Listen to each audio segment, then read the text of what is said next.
Good afternoon. আমার এই just রান্না কমপ্লিট হলো। তো চলো আজকে কী কী রান্না করেছি সেটাই তোমাদের দেখাবো। এখানে আছে ভাত, যদিও ভাতটা গরম নেই।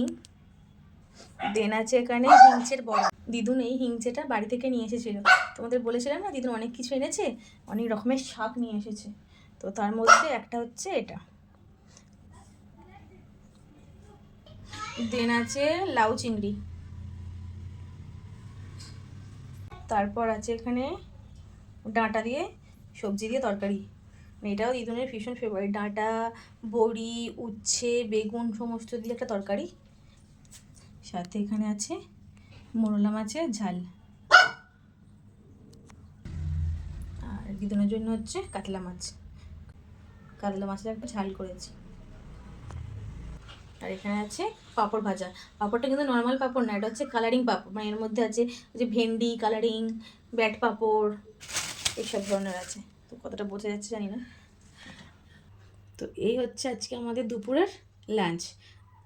তো তোমরা সবাই লাঞ্চ করে নিও। চলো টাটা।